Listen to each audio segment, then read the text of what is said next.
My life and work by Henry Ford. अध्याय 12 धन, स्वामी या सेवक। हिंदी ऑडियोबुक.com। दिसंबर 1920 में पूरे देश में बिजनेस का समय समाप्त हो रहा था। जितने खुले थे उससे कहीं ज्यादा ऑटोमोबाइल प्लांट बंद थे, और जो बंद थे उनमें से काफी सारे पूरी तरह से बैंकरों के जिम्मे थे। लगभग हर औद्योगिक कंपनी के बारे में खराब वित्तीय स्थिति की अफवाहें उड़ रही थी, और जब रिपोर्टें लगातार आ रही थी कि फोर्ड मोटर कंपनी को न केवल पैसे की जरूरत है बल्कि वह इसे प्राप्त भी नहीं कर पा रही है, तो मेरी दिलचस्पी बढ़ गई।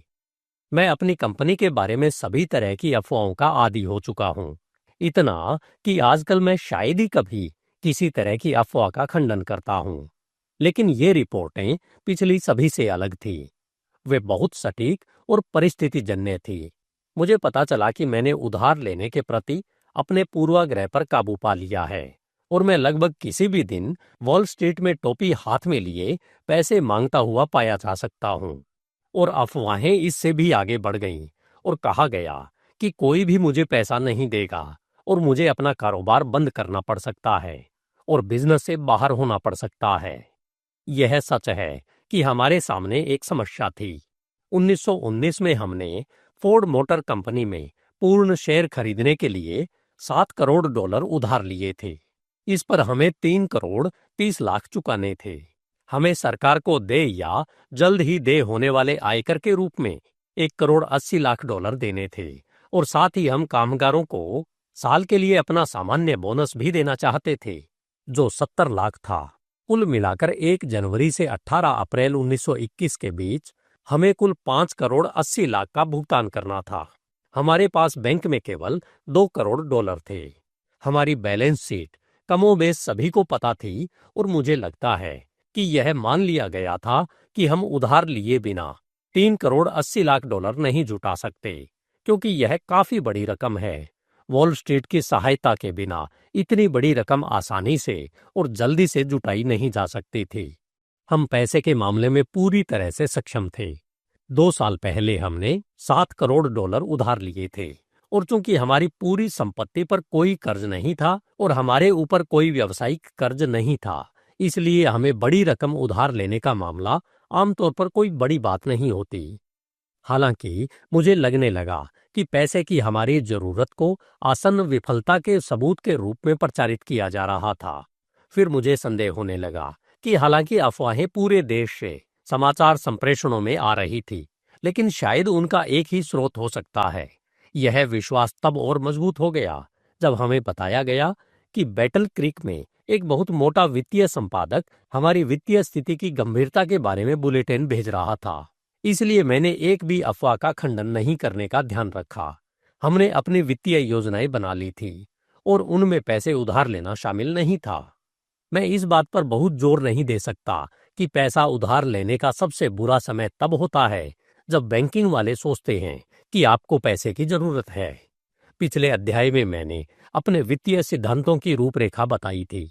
हमने बस उन सिद्धांतों को लागू किया। हमने घर की पूरी तरह से सफाई करने की योजना बनाई। थोड़ा पीछे जाकर देखें कि हालात क्या थे। 1920 के शुरुआती दौर में ही यह पहला संकेत मिला कि युद्ध से उपजा सट्टा कारोबार अब जारी नहीं रहेगा। युद्ध से उपजी कुछ ऐसी चिंताएं जो अस्तित्व में आने का कोई वास्तविक कारण नहीं थी, विफल हो गई। लोगों ने अपनी खरीदारी धीमी कर दी। हमारी अपनी बिक्री ठीक ठाक रही, लेकिन हम जानते थे कि देर सवेर यह कम हो जाएगी। मैंने कीमतों में कटौती के बारे में गंभीरता से सोचा, लेकिन हर जगह विनिर्माण की लागत नियंत्रण से बाहर थी। मजदूरों ने उच्च मजदूरी के बदले में कम दिया।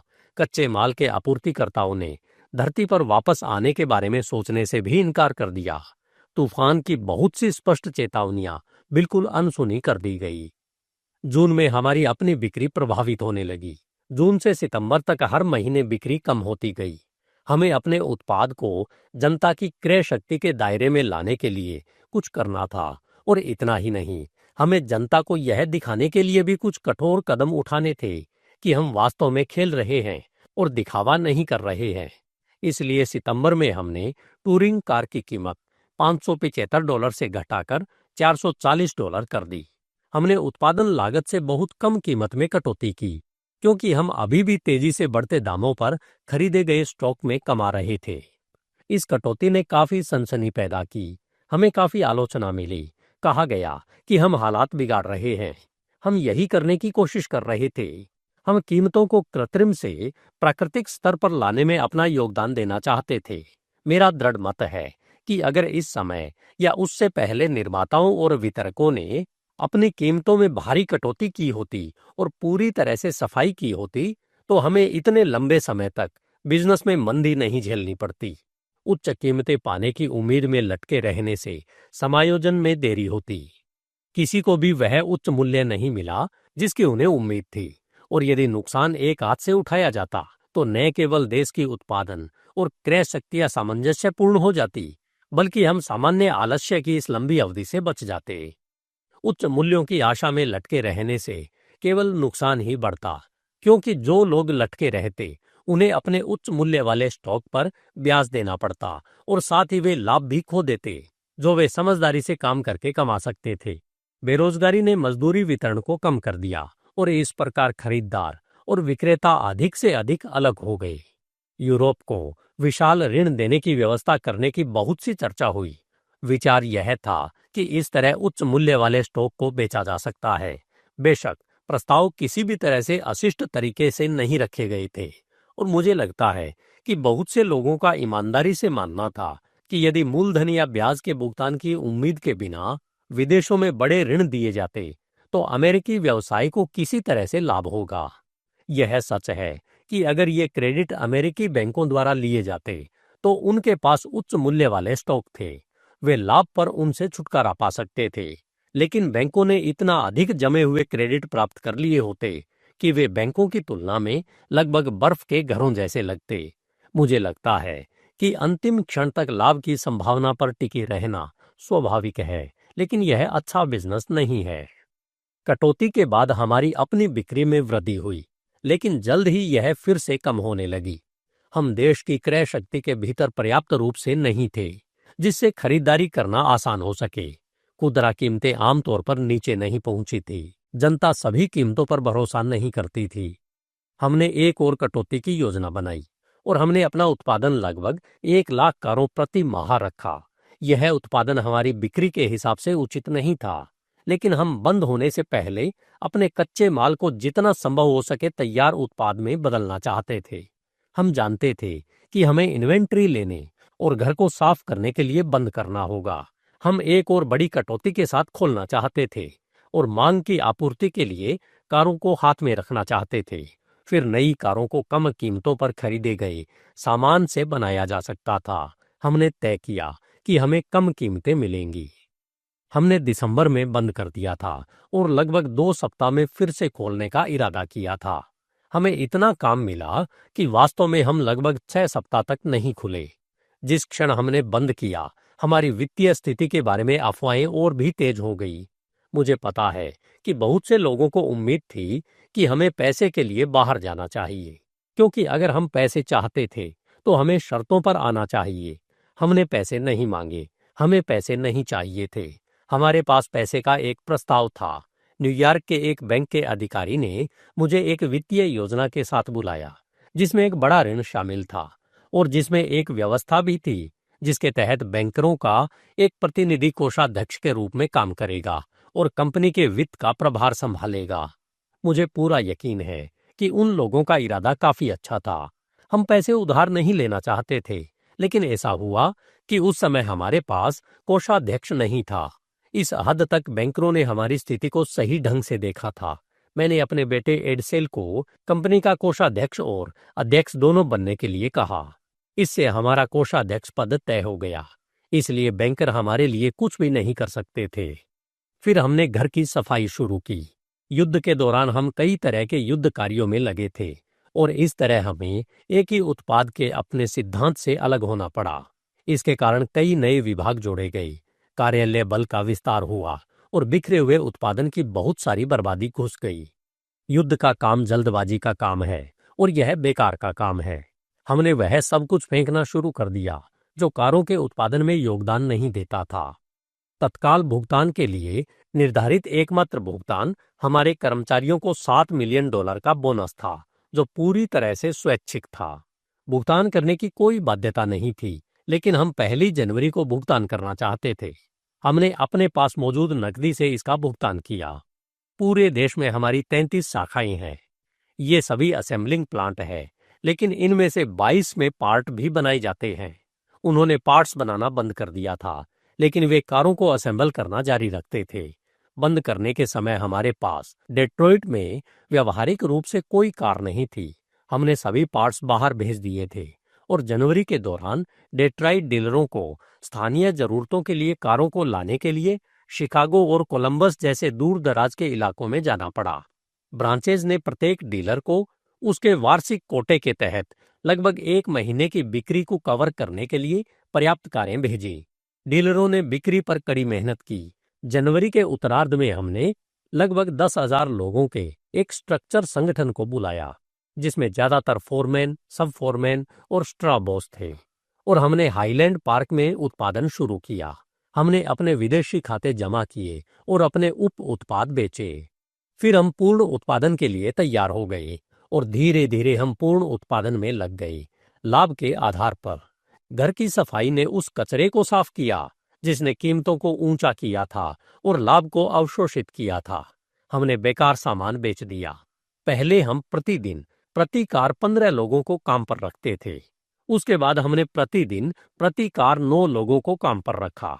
इसका मतलब यह नहीं था कि 15 में से 6 लोगों की नौकरी चली गई। वे केवल अनुत्पादक होना बंद कर देते थे। हमने यह नियम लागू करके कटौती की कि हर चीज और हर किसी को उत्पादन करना चाहिए या बाहर निकल जाना चाहिए। हमने अपने दफ्तरों में काम करने वाले लोगों की संख्या आधी कर दी और दफ्तरों में काम करने वाले लोगों को दुकानों में बेहतर नौकरियां देने की पेशकश की। उनमें से ज्यादातर ने नौकरियां स्वीकार कर ली। हमने हर तरह के ऑर्डर ब्लैंक्स और हर तरह के सांख्यिकी को खत्म कर दिया जो सीधे तौर पर कार के उत्पादन में सहायक नहीं थे। हम ढेर सारे स्टैटिस्टिक इकट्ठा कर रहे थे क्योंकि वे दिलचस्प थे, लेकिन स्टैटिस्टिक से ऑटोमोबाइल नहीं बनेंगे, इसलिए उन्हें बाहर कर दिया गया। हमने 60% टेलीफोन एक्सटेंशन हटा दिए हैं। किसी भी संगठन में तुलनात्मक रूप से बहुत कम लोगों को टेलीफोन की जरूरत होती है। पहले हमारे पास हर 5 आदमी पर एक फोरमैन होता था। अब हमारे पास हर 20 आदमी पर एक फोरमैन है। बाकी फोरमैन मशीनों पर काम कर रहे हैं। हमने ओवरहेड चार्ज को $146 प्रति कार से घटाकर $93 प्रति कार कर दिया, और अब आप समझेंगे कि प्रतिदिन 4,000 से ज्यादा कारों पर इसका क्या मतलब है। तो आपको अंदाजा हो जाएगा कि कैसे किफायत से नहीं, मजदूरी में कटौती से नहीं, बल्कि बर्बादी को खत्म करके असंभव कीमत बनाना संभव है। सबसे महत्वपूर्ण बात, हमने पाया कि टर्नओवर को तेज करके अपने बिजनेस में कम पैसे का उपयोग कैसे किया जाए, और टर्नओवर दर बढ़ाने में सबसे महत्वपूर्ण कारकों में से एक डेट्रॉइट, टोलेडो और आयरनटन रेलमार्ग था, जिसे हमने खरीदा था। रेलमार्ग ने किफायती योजना में एक बड़ा स्थान लिया। सड़क के बारे में मैंने एक और अध्याय दिया है। हमने पाया कि थोड़े से प्रयोग के बाद माल ढुलाई सेवा में पर्याप्त सुधार किया जा सकता है, जिससे निर्माण चक्र को 22 दिन से घटाकर 14 दिन किया जा सकता है। यानी कच्चा माल खरीदा जा सकता है, बनाया जा सकता है और तैयार उत्पाद को वितरक के हाथों में पहले की तुलना में लगभग 33% कम समय में दिया जा सकता है। हम निर्बाध उत्पादन सुनिश्चित करने के लिए लगभग $6 करोड़ का स्टॉक रखते थे। समय में 1/3 की कटौती करने से $2 करोड़ या $12 लाख प्रति वर्ष ब्याज के रूप में प्राप्त हुए।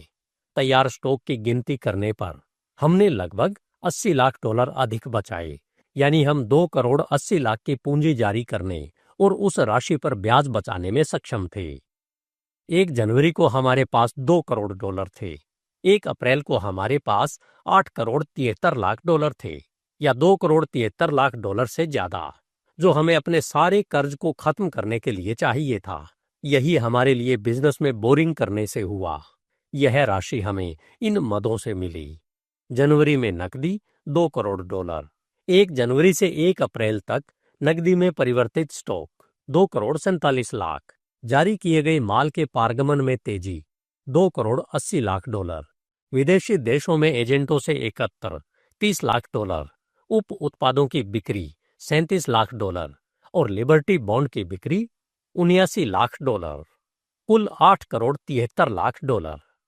अब मैंने यह सब किसी शोषण के रूप में नहीं बताया है, बल्कि यह बताने के लिए कहा है कि कैसे एक बिजनेस उधार लेने के बजाय अपने भीतर ही संसाधन खोज सकता है, और साथ ही यह भी सोचने के लिए कहा है कि क्या हमारे पैसे का स्वरूप उधार लेने को अधिक महत्व नहीं देता है और इस प्रकार बैंकरों को जीवन में बहुत अधिक स्थान नहीं देता है। हम 4 करोड़ डॉलर उधार ले सकते थे अगर हम चाहते, तो इससे भी ज्यादा। मान लीजिए हमने उधार लिया होता तो क्या होता? क्या हम अपने कारोबार को आगे बढ़ाने के लिए बेहतर स्थिति में होते या बदतर स्थिति में? अगर हमने उधार लिया होता तो हमें उत्पादन को सस्ता करने के तरीके खोजने की जरूरत नहीं पड़ती। अगर हम 6% की दर पर पैसा प्राप्त करने में सक्षम होते और हमें कमीशन और इस तरह के अन्य खर्च में उससे भी अधिक भुगतान करना पड़ता। 5 लाख कारों के सालाना उत्पादन पर अकेले ब्याज शुल्क लगभग $4 प्रति कार होता।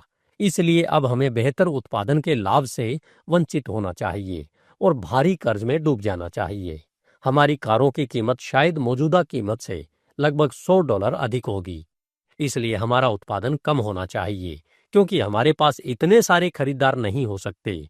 हमें कम लोगों को काम पर रखना चाहिए और संक्षेप में हम पूरी तरह से सेवा करने में सक्षम नहीं हो सकते। आप देखेंगे कि वित्त पोषकों ने पैसे उधार देकर ठीक करने का प्रस्ताव रखा, न कि बेहतर तरीकों से। उन्होंने इंजीनियर रखने का सुझाव नहीं दिया, वे कोषाध्यक्ष रखना चाहते थे। और यही व्यापार में बैंकरों के होने का खतरा है। वे केवल पैसे के मामले में सोचते हैं। वे कारखानों को माल नहीं बल्कि पैसा बनाने वाला समझते हैं। वे पैसे पर नजर रखना चाहते हैं, उत्पादन की दक्षता पर नहीं। वे यह नहीं समझ पाते कि व्यापार कभी स्थिर नहीं रहता, उसे आगे बढ़ना चाहिए या पीछे हटना चाहिए। वे कीमतों में कमी को व्यापार के निर्माण के बजाय मुनाफे को बर्बाद करना मानते हैं। उद्योग के संचालन में बैंकर बहुत बड़ी भूमिका निभाते हैं। अधिकांश बिजनेसमैन निजी तौर पर इस तथ्य को स्वीकार करेंगे। वे शायद ही कभी इसे सार्वजनिक रूप से स्वीकार करेंगे, क्योंकि वे अपने बैंकरों से डरते हैं। उत्पादन में काम करने की तुलना में धन का लेन देन करके भाग्य बनाने के लिए कम कौशल की आवश्यकता होती है, और सफल बैंकर किसी भी तरह से औसत सफल व्यवसायी जितना बुद्धिमान और साधन संपन्न व्यक्ति नहीं होता है। फिर भी बैंकर अपने लोन के कंट्रोल के माध्यम से व्यवहारिक रूप से औसत व्यवसायी को कंट्रोल करता है। पिछले 15 या 20 वर्षों में बैंकरों ने बहुत अधिक प्रयास किए हैं, और विशेष रूप से युद्ध के बाद से और फेडरल रिजर्व सिस्टम ने कुछ समय के लिए उनके हाथों में ऋण की लगभग असीमित आपूर्ति कर दी है। जैसा कि मैंने देखा है, बैंकर प्रशिक्षण और अपनी स्थिति के कारण उद्योग के संचालन के लिए पूरी तरह से अनुपयुक्त है। इसलिए यदि ऋण के कंट्रोलरों ने हाल ही में यह बहुत बड़ी शक्ति हासिल कर ली है, तो क्या इसे इस बात का संकेत नहीं माना जाना चाहिए कि वित्तीय प्रणाली में कुछ गड़बड़ है, जो उद्योग में प्रमुख शक्ति की सेवा करने के बजाय वित्त प्रदान करती है? यह बैंकरों की औद्योगिक सूझबूझ नहीं थी जो उन्हें उद्योग के प्रबंधन में ले आई। हर कोई यह स्वीकार करेगा, उन्हें सिस्टम द्वारा ही चाहे अनचाहे वहां धकेल दिया गया। इसलिए मैं व्यक्तिगत रूप से यह पता लगाना चाहता हूं कि क्या हम सबसे अच्छी वित्तीय प्रणाली के तहत काम कर रहे हैं। अब मैं तुरंत यह कहना चाहता हूं कि बैंकरों के प्रति मेरी आपत्ति का व्यक्तित्व से कोई लेना देना नहीं है। मैं बैंकरों के खिलाफ नहीं हूं। हमें वित्त में कुशल विचारशील लोगों की बहुत जरूरत है। बैंकिंग सुविधाओं के बिना दुनिया नहीं चल सकती। हमारे पास पैसा होना चाहिए, हमारे पास ऋण होना चाहिए, अन्यथा उत्पादन के फल का आदान प्रदान नहीं हो सकता। हमारे पास पूंजी होनी चाहिए, इसके बिना उत्पादन नहीं हो सकता। लेकिन क्या हमने अपनी बैंकिंग और ऋण को सही आधार पर स्थापित किया है? यह एक अलग मामला है। मेरी सोच में हमारी वित्तीय व्यवस्था पर हमला करना शामिल नहीं है। मैं उस स्थिति में नहीं हूं जिसे व्यवस्था ने पीटा है और बदला लेना चाहता है। बैंकर क्या करते हैं, इससे मुझे व्यक्तिगत रूप से कोई फर्क नहीं पड़ता, क्योंकि हम बाहरी वित्तीय सहायता के बिना अपने मामलों का प्रबंधन करने में सक्षम हैं। मेरी जांच किसी भी व्यक्तिगत उद्देश्य से प्रेरित नहीं है। मैं केवल यह जानना चाहता हूं कि क्या सबसे बड़ी संख्या में लोगों को सबसे अधिक लाभ पहुंचाया जा सकता है। कोई भी वित्तीय प्रणाली अच्छी नहीं है जो उत्पादकों के एक वर्ग को दूसरे पर तरजीह देती है। हम यह पता लगाना चाहते हैं कि क्या ऐसी शक्ति को छीनना संभव नहीं है जो धन सृजन पर आधारित न हो। किसी भी तरह का वर्ग कानून हानिकारक है। मुझे लगता है कि देश के उत्पादन के तरीके इतने बदल गए हैं कि सोना सबसे अच्छा माध्यम नहीं है जिससे इसे मापा जा सके, और ऋण के कंट्रोलर के रूप में सोने का मानक, जैसा कि अब प्रशासित किया जाता है, वर्ग लाभ देता है। ऋण पर अंतिम नियंत्रण देश में सोने की मात्रा है, चाहे देश में धन की मात्रा कितनी भी हो। मैं पैसे या ऋण के विषय में हठ धर्मिता करने के लिए तैयार नहीं हूँ। जहां तक पैसे और ऋण का सवाल है, अभी तक कोई भी उनके बारे में इतना नहीं जानता कि हठ धर्मिता कर सके। इस पूरे प्रश्न का समाधान उसी तरह करना होगा जैसे स्वामित्व महत्व के अन्य सभी प्रश्नों का समाधान करना होगा, और यह सावधानीपूर्वक अच्छी तरह से स्थापित प्रयोग द्वारा किया जाना चाहिए। और मैं सावधानीपूर्वक प्रयोगों से आगे जाने के लिए इच्छुक नहीं हूँ। हमें कदम दर कदम और बहुत सावधानी से आगे बढ़ना होगा। यह प्रश्न राजनीतिक नहीं है, यह आर्थिक है, और मुझे पूरा यकीन है कि लोगों को इस प्रश्न पर सोचने में मदद करना पूरी तरह से फायदेमंद है। यदि उन्हें ज्ञान प्रदान करने का ईमानदार प्रयास किया जाए तो वे पर्याप्त ज्ञान के बिना कार्य नहीं करेंगे और इस तरह आपदा का कारण नहीं बनेंगे। पैसे का प्रश्न सभी स्तरों या शक्तियों के दिमागों में सबसे पहले स्थान पर है, लेकिन अधिकांश इलाज प्रणालियों पर एक नज़र डालने से पता चलता है कि वे कितनी विरोधाभासी हैं। उनमें से अधिकांश शुरू में मानव जाति के बीच ईमानदारी की धारणा बनाते हैं, और यह निश्चित रूप से एक प्रमुख दोष है। यदि सभी लोग ईमानदार होते तो हमारी वर्तमान प्रणाली भी शानदार ढंग से काम करती। वास्तव में धन का पूरा प्रश्न 95% मानव स्वभाव पर आधारित है, और आपकी सफल प्रणाली को मानव स्वभाव की जांच करनी चाहिए, उस पर निर्भर नहीं होना चाहिए।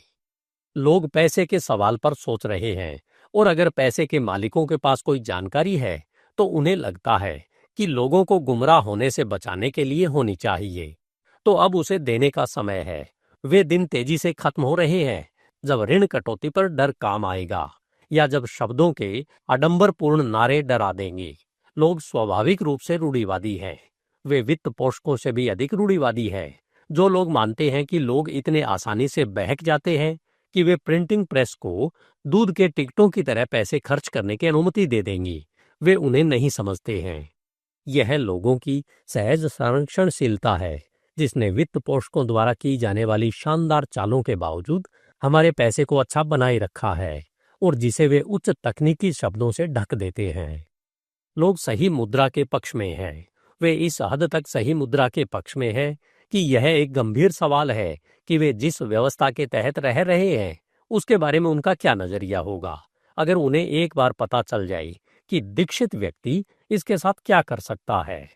वर्तमान मुद्रा प्रणाली भाषणबाजी या राजनीतिक सनसनीखेज या आर्थिक प्रयोग से नहीं बदलेगी। यह परिस्थितियों के दबाव में बदलने जा रही है। ऐसी परिस्थितियां जिन्हें हम कंट्रोल नहीं कर सकते, और दबाव जिसे हम कंट्रोल नहीं कर सकते, ये परिस्थितियां अब हमारे साथ है। वह दबाव अब हम पर है। लोगों को पैसे के बारे में स्वाभाविक रूप से सोचने में मदद की जानी चाहिए।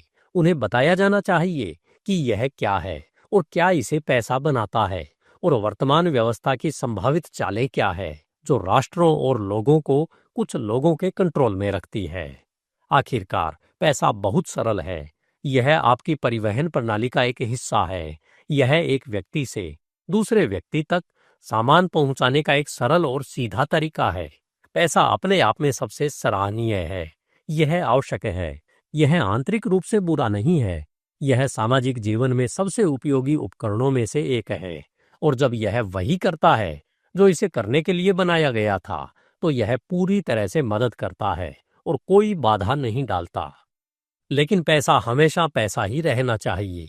1 फुट हमेशा 12 इंच का होता है, लेकिन $1 कब $1 होता है? अगर कोयले के यार्ड में टन वजन बदल जाए, और किराने की दुकान में पेक माप बदल जाए, और यार्ड स्टिक आज 42 इंच और कल 33 इंच हो जाए, तो लोग जल्द ही इसका समाधान कर लेंगे।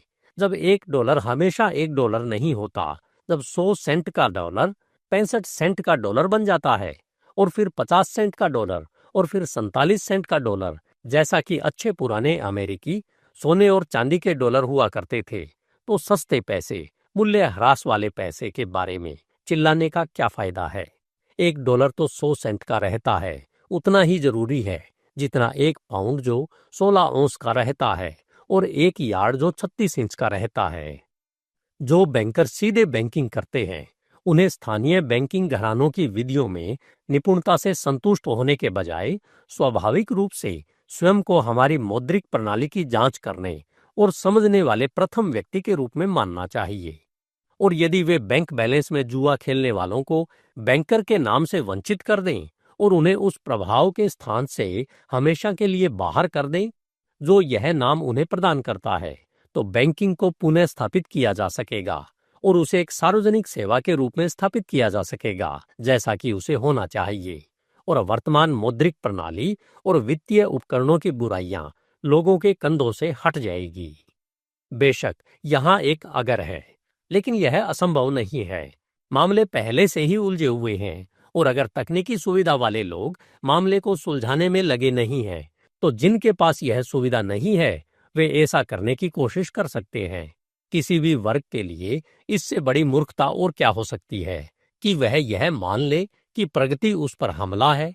प्रगति केवल एक आह्वान है कि वह अपने अनुभव को सामान्य उन्नति के लिए उधार दे। केवल वे लोग जो मूर्ख हैं वे ही प्रगति को रोकने का प्रयास करेंगे और इस तरह इसके शिकार बनेंगे। हम सभी यहाँ एक साथ हैं। हम सभी को एक साथ आगे बढ़ना चाहिए। किसी भी व्यक्ति या वर्ग के लिए प्रगति की हलचल पर नाराज होना पूरी तरह से मूर्खतापूर्ण है। अगर वित्त पोषक महसूस करते हैं कि प्रगति केवल कमजोर दिमाग वाले लोगों की बेचैनी है, अगर वे बेहतरी के सभी सुझावों को व्यक्तिगत थप्पड़ समझते हैं, तो वे वह भूमिका निभा रहे हैं जो किसी भी चीज से ज्यादा उनके नेतृत्व में बने रहने के अयोग्यता को साबित करती है। यदि वर्तमान दोषपूर्ण प्रणाली किसी वित्तदाता के लिए किसी अधिक परिपूर्ण प्रणाली से अधिक लाभदायक है और यदि वह वित्तदाता अपने शेष बचे कुछ वर्षों के निजी लाभ को अधिक महत्व देता है बजाय इसके कि वह एक बेहतर प्रणाली बनाने में मदद करके दुनिया के जीवन में योगदान करने के सम्मान को महत्व दे, तो हितों के टकराव को रोकने का कोई तरीका नहीं है। लेकिन स्वार्थी वित्तीय हितों से यह कहना उचित है कि यदि उनकी लड़ाई किसी प्रणाली को बनाए रखने के लिए सिर्फ इसलिए लड़ी जाती है क्योंकि इससे उन्हें लाभ होता है, तो उनकी लड़ाई पहले ही हार चुकी है। वित्त को क्यों डरना चाहिए? दुनिया अभी भी यहाँ रहेगी। लोग एक दूसरे के साथ व्यापार करेंगे, पैसा होगा और पैसे की व्यवस्था के स्वामियों की आवश्यकता होगी। गांठों और उलझनों के अलावा कुछ भी नहीं मिटने वाला है। बेशक कुछ समायोजन होंगे। बैंक अब उद्योग के स्वामी नहीं रहेंगे, वे उद्योग के सेवक होंगे। व्यापार पैसे को कंट्रोल करेगा बजाय इसके कि पैसा व्यापार को कंट्रोल करे। विनाशकारी ब्याज प्रणाली में बहुत बदलाव किया जाएगा। बैंकिंग एक जोखिम नहीं बल्कि एक सेवा होगी।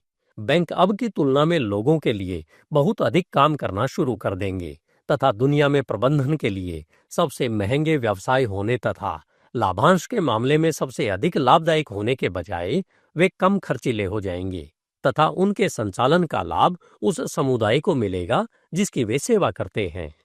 पुरानी व्यवस्था के दो तथ्य मौलिक हैं। पहला, राष्ट्र के भीतर ही वित्तीय नियंत्रण की प्रवृत्ति उसके सबसे बड़े केंद्रीकृत बैंकिंग संस्थानों की ओर होती है, या तो सरकारी बैंक या निजी वित्त पोषकों का एक निकट सहयोगी समूह। हर राष्ट्र में हमेशा निजी या अर्ध सार्वजनिक हितों द्वारा ऋण पर एक निश्चित नियंत्रण होता है। दूसरा, पूरी दुनिया में एक ही केंद्रीकरण की प्रवृत्ति सक्रिय है। अमेरिकी ऋण न्यूयॉर्क के हितों के नियंत्रण में है, जैसे कि युद्ध से पहले विश्व ऋण लंदन में नियंत्रित था। ब्रिटिश पाउंड स्टर्लिंग दुनिया के व्यापार के लिए विनिमय का मानक था। सुधार के दो तरीके हमारे सामने खुले हैं, एक नीचे से शुरू होने वाला और दूसरा ऊपर से शुरू होने वाला। दूसरा तरीका ज्यादा व्यवस्थित है, पहला तरीका रूस में आजमाया जा रहा है। अगर हमारा सुधार ऊपर से शुरू होना चाहिए तो इसके लिए एक सामाजिक दूरदृष्टि और ईमानदारी और तीव्रता के साथ परोपकारी उत्साह की जरूरत होगी जो स्वार्थी चतुराई के साथ पूरी तरह से असंगत है। दुनिया की दौलत न तो दुनिया के पैसे में है और न ही दुनिया के पैसे से उसका पर्याप्त प्रतिनिधित्व होता है। सोना अपने आप में कोई मूल्यवान वस्तु नहीं है, वह उतना ही दौलत है जितना कि चेक टोपी नहीं है। लेकिन इसे दौलत के संकेत के रूप में इस तरह से हेरफेर किया जा सकता है कि इसके मालिकों या कंट्रोलरों को उस क्रेडिट पर कंट्रोल मिल जाए जिसकी वास्तविक दौलत के उत्पादकों को जरूरत होती है। मुद्रा विनिमय की वस्तु। मुद्रा विनिमय की वस्तु में लेन देन करना बहुत ही लाभदायक व्यवसाय है। जब मुद्रा खुद ही वास्तविक दौलत को स्थानांतरित या विनिमय करने से पहले खरीदी और बेची जाने वाली वाणिज्यिक वस्तु बन जाती है, तो सूदखोरों और सट्टेबाजों को उत्पादन पर कर लगाने की अनुमति मिल जाती है।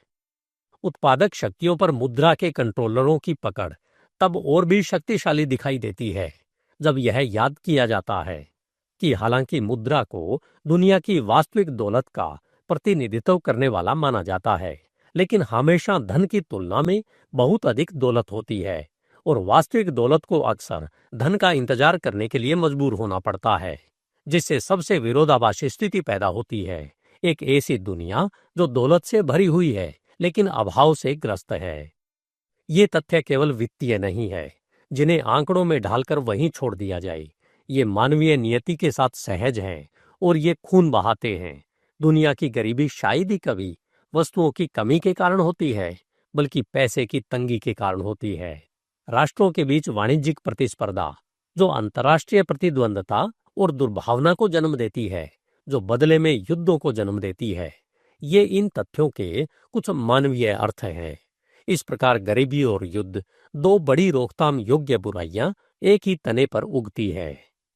आइए देखें कि क्या बेहतर पद्धति की ओर शुरुआत नहीं की जा सकती। धन्यवाद। HindiAudiobook.com। आपका दिन शुभ हो। अगर आप इस बुक को PDF के रूप में डाउनलोड करना चाहते हैं तो डिस्क्रिप्शन बॉक्स में दिए गए लिंक पर क्लिक करें।